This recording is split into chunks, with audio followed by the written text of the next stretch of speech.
آپ یہ جو کہہ رہے ہیں کہ وہ کوئی ایسی اسٹریٹجی ڈیزائن کرنا چاہ رہے ہیں جس میں ایران کو مزید کمزور کیا جا سکے، تو پھر جو ایران کو خدشہ ہے کہ امریکہ کی کوئی گارنٹی نہیں، اسرائیل پر اعتماد نہیں کیا جا سکتا کہ یہ دوبارہ اٹیک نہیں کریں گے، اور اصل میں تو ایران وہ گارنٹی مانگ رہا ہے. I think وہ 100% کریکٹ، وہ دوبارہ کریں گے. ایبسلیوٹلی.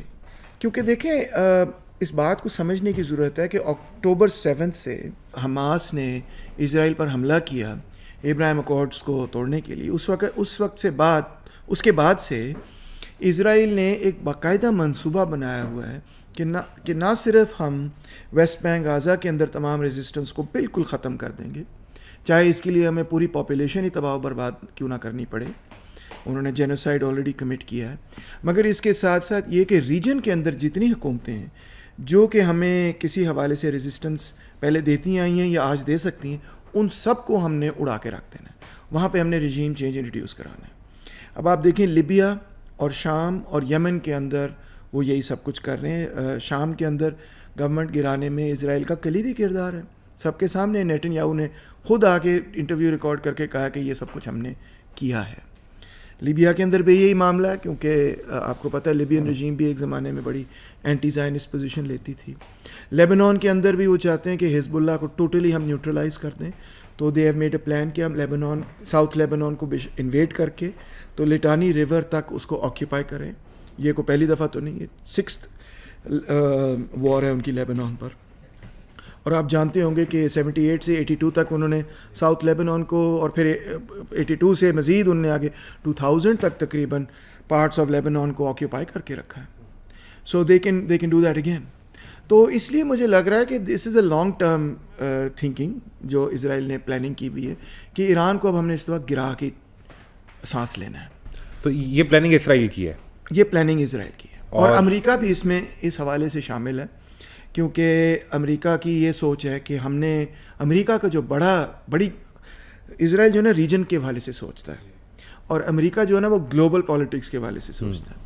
گلوبل پالیٹکس میں آپ کو کئی ایسی نشانیاں نظر آ رہی ہیں. وہ خود کہہ رہے ہیں کہ اس وقت ان کو جو میجر تھریٹ ہے وہ رشیا اور چائنا سے ہے، اور وہ رشیا اور چائنا کے بلاک کو کمزور کرنا چاہتے ہیں اور کلینچ کرنا چاہتے ہیں تمام امپورٹنٹ را مٹیریلز کو، اسٹریٹجک مٹیریلز کو، جس میں آئل گیس بھی obviously شامل ہے، اور جس کے اندر ریئر ارتھ منرل شامل ہیں جو اے آئی کے لیے ضرورت. ایران بہانہ ہے اور رشیا اور چائنا نشانہ ہے. well said. That's a nice way of putting it. اب آپ دیکھیں نا کہ ایران سے پہلے انہوں نے کون سا حملہ کیا؟ انہوں نے کیا وینزویلا پہ، جو چین آئل لے رہا تھا وہاں سے. Exactly China. اور وہ نے خود کہا کہ بھئی ہم کیسے الاؤ کر سکتے ہیں کہ وینزویلا جو ہے چین کو تیل بیچے. ہم یہ الاؤ ہی نہیں کر سکتے کہ ہمارے ہیمسفیئر سے چائنا کو تیل جائے. تو انہوں نے وہ حملہ کیا، پریزیڈنٹ کو کیپچر کر لیا، پھر گورنمنٹ سے کہا کہ بھئی ہماری بات مانو. ہاسٹیج لے لیا نا، کڈنیپ کر کے ہاسٹیج لے لیا. انہوں نے کہا جی آپ نے چائنا کو تیل نہیں بیچنا، آپ نے کیوبا کو تیل نہیں بیچنا. وینزویلا نے کہا اوکے. انہوں نے کہا اب ہم تیل نہیں بیچیں گے. پھر نیکسٹ انہوں نے پلاننگ کی کہ ہم گرین لینڈ ٹیک اوور کریں گے.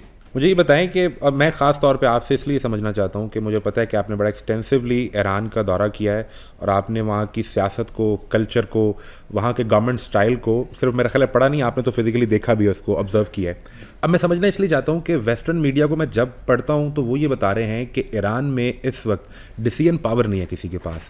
وہاں ایک پاسداران انقلاب کا گروپ ہے، ایک ان کی پالیسی ہے، وہاں پر ایک سیاسی گورنمنٹ ہے جس کا فیس عباس راکچی ہیں جو ان کے فارن منسٹر ہیں، وہاں پر ایک گروپ ان کی پارلیمنٹ کا ہے جس کا فیس باقر کالباف ہیں، اور وہ ایک ریٹائرڈ پاسداران انقلاب کے جنرل بھی ہیں. سو وہ 3 ڈفرینٹ گروپس ہیں. از اٹ رائٹ کہ ایران کے اندر اس وقت فیصلہ کرنے کی قوت نہیں ہے، وہاں پر تقسیم اتنی زیادہ ہے؟ نہیں بالکل ہی، یہ تو غلط پوائنٹ آف ویو ہوگا. اس وقت بیسکلی ایران کی گورنمنٹ IGRC کے لوگ چلا رہے ہیں. It's very very clear. Economist کی رپورٹ آپ دیکھیں، بڑا اچھا آرٹیکل انہوں نے چھاپا. انہوں نے کہا جی ڈونلڈ ٹرمپ کے ایران پر حملے کے نتیجے میں ایران میں رجیم چینج ہو گیا ہے، مگر یہ وہ رجیم چینج نہیں ہے جو ڈونلڈ ٹرمپ چاہ رہا تھا. ڈونلڈ ٹرمپ تو یہ چاہ رہا تھا کہ IGRC جس کو وہ کنزرویٹیوز کہتے ہیں یا ہارڈ لائنرز کہتے ہیں وہ ریموو ہو جائیں. انفیکٹ اس اٹیک کے نتیجے میں جو وہ تمام لہر تھی ایران کی سوسائٹی کے اندر جو یہ کہتی تھی کہ جو علی خاتمی کے الیکشن سے شروع ہوئی تھی 97 سے، جو کہتی تھی کہ ہم امریکہ کے ساتھ اور ویسٹ کے ساتھ ریکنسیلیشن کریں اور سینکشنز ریموو کروائیں اور اپنی اکانومی کو جو ہے نا ڈیولپ کریں، پھر بعد میں دیکھیں گے باقی مسئلے. یہ ایک بہت اسٹرانگ ٹرینڈ تھا ایران کی اپنی رولنگ کلاس، رولنگ ایلیٹ کے اندر. اس کے خلاف احمدی نژاد اور یہ سارے تھے جو جن کو کنزرویٹیوز کہا جاتا ہے، رائٹ. تو یہ ڈبیٹ تھی ایران کے اندر کہ از دس ایون پاسبل. اب دیکھیں ویسٹ نے خود وہ دروازے بند کر دیے. جب وہ دروازے بند کر دیے تو جو ریفارمرز تھے انہوں نے بھی کہا کہ وہ تو دروازے بند ہو چکے ہیں، فائدہ ہی کوئی نہیں ہے. سو IGRC has actually been able to consolidate power in Iran as a result of this 40-day war. سو اس وقت ایک ہی پالیسی ہے اور وہ پاسداران انقلاب کی ہے. Absolutely right. عباس راکچی سے باقر کالیباف، مسعود مطلب وہ پزشکیان. اس کو فالو کر رہے ہیں نا. اگر وہ کوئی اب ایک دو انسیڈنٹس بھی ہوئے، میں اگر یاد کروں صحیح طرح، کہ جس میں اسپیکر آف دی اسمبلی نے ایک اسٹیٹمنٹ دی جی، اور ان کے پاسداران انقلاب کے میڈیا نے آن ریکارڈ آ کر بتایا کہ آپ غلط بات کر رہے ہیں، ہم اس سے ایگری نہیں کرتے، اور انہوں نے پھر وڈرا ریٹریٹ کیا اس سے. Exactly. So what does it show? It shows کہ they are following the IGRC. سیدھی بات. اور IGRC اس وقت دیکھ رہی ہے مجتبیٰ خامنائی کی طرف. جی دیٹس کریکٹ. میں دیکھ رہا تھا کہ 15 سال سے ان کی اپیرنس کسی نے نہیں دیکھی کسی پبلک ایونٹ پہ یا کسی گورنمنٹ ایونٹ پہ.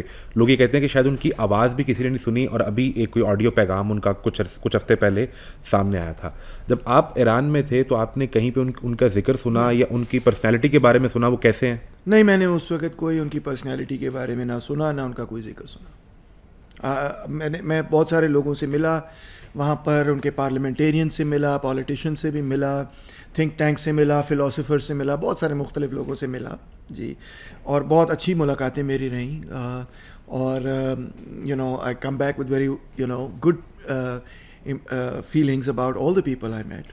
مگر میں نے کوئی ان کا ذکر نہیں کیا، کیونکہ میرا مقصد جو تھا نا وہ ایران کی کوئی اندرونی سیاست میں وہ تھا نہیں. لیکن سپریم لیڈر کے وہ بیٹے ہیں نا، اور وہ بہت ایکٹیو تھے، لیکن کسی نے ذکر نہیں کیا ان کا. نہیں، مجھ سے تو کم سے کم کوئی اس وقت. اب بھی دنیا نہیں جانتی کی بات ہے، اس وقت کوئی ایسی سچویشن بھی نہیں تھی جیسی اب بن گئی ہے، تو اس وجہ سے کوئی ذکر. تو اب بھی جنرلی دنیا نہیں جانتی کہ وہ کس سوچ کے آدمی ہیں. وہ امن دنیا جانتی ہے، نظر آ رہا ہے.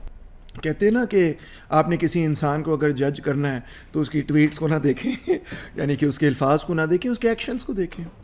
اعمال سے سب، یہ تو حدیث بھی بڑی امپورٹنٹ ہے، اعمال سے آپ کو کسی کے کردار کا پتہ چل جاتا ہے، ہارڈ لائنر سوچ کا پتہ چل جاتا ہے. اٹس ویری کلیئر کہ ہی ہیز ڈیسائیڈیڈ کہ نہیں ٹھیک ہے ہم پھر لڑیں گے.